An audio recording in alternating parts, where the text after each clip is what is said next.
X अस्पताल doctor Ramaji Chaudhary के सामने सभी इलाज एक छत के नीचे, हाई टेक सुविधा से लैस 24 घंटा इमरजेंसी सेवा।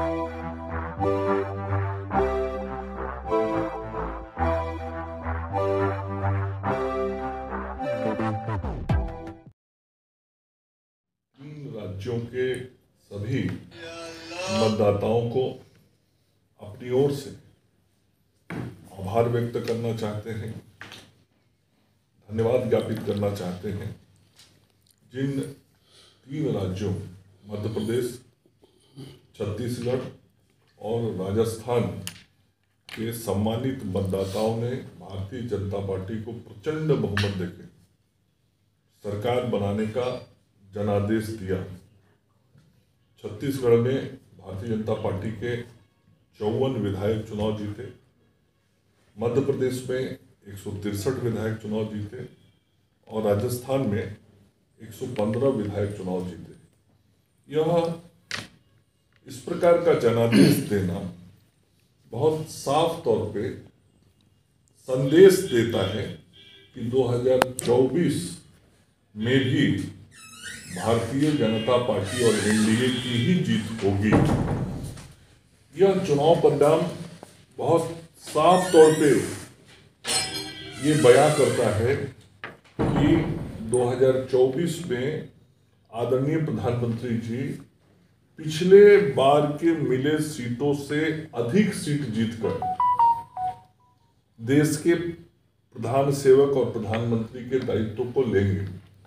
और पिछले 2019 के लोकसभा चुनाव में भारतीय जनता पार्टी को जहां 303 सीटें मिली थी, वहीं इस प्रकार का प्रचंड जनादेश बहुत स्पष्ट संदेश देता है कि इस बार भारतीय जनता पार्टी 350 से अधिक सांसदों के साथ आदरणीय नरेंद्र मोदी जी को प्रधानमंत्री देश की जनता बनाएगी। प्रयास किया, लेकिन वहाँ जनता तो क्या लग रहा है बिहार में भी यही कुछ होने वाला।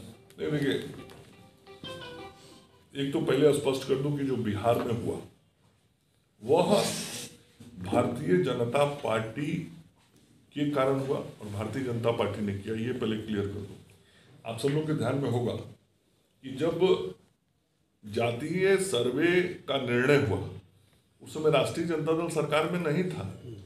ये तेजस्वी बाबू सरकार के अंग नहीं थे, उस सरकार का अंग मंगल पांडे था। उस कैबिनेट के निर्णय में दस्तखत मंगल पांडे का है, उस कैबिनेट के निर्णय में भाजपा के 16 मंत्रियों का दस्तखत है।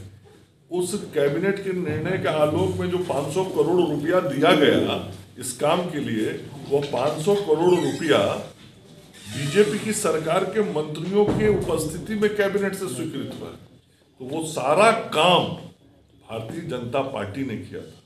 और केंद्र में भी जब प्रतिनिधि मंडल आना था तो हमारे जनक राम जी मंत्री थे हमारे सरकार, वो उस प्रतिनिधि मंडल में साथ में गए थे।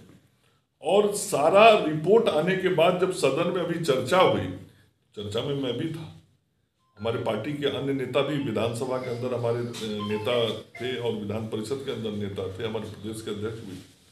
हम सब लोगों ने ये रिपोर्ट आने के बाद कहा कि जिस तरीके से अति पिछड़ा वर्ग का संख्या बढ़ता हुआ दिखाई दे रहा है, उसके अनुसार मुख्यमंत्री जी जो आप प्रस्ताव कर रहे हैं आरक्षण बढ़ाने का, तो अति पिछड़े का आरक्षण 4% और बढ़ाना चाहिए। मैंने तो मुख्यमंत्री जी के बोलते समय ही उनको टोक के ये बातें कही कि मुख्यमंत्री जी ये संख्या और प्रतिशत बढ़ना चाहिए। तो जो अधिकार अति पिछड़ा वर्ग को जितना देना चाहिए उतना तो लोगों ने नहीं दिया, जो भारतीय जनता पार्टी कह रही थी। फिर भी जो कुछ मिला है आज, वो पूरी तरीके से भारतीय जनता पार्टी ने उसकी शुरुआत की थी और ये अंत तक उसके साथ हम रहे।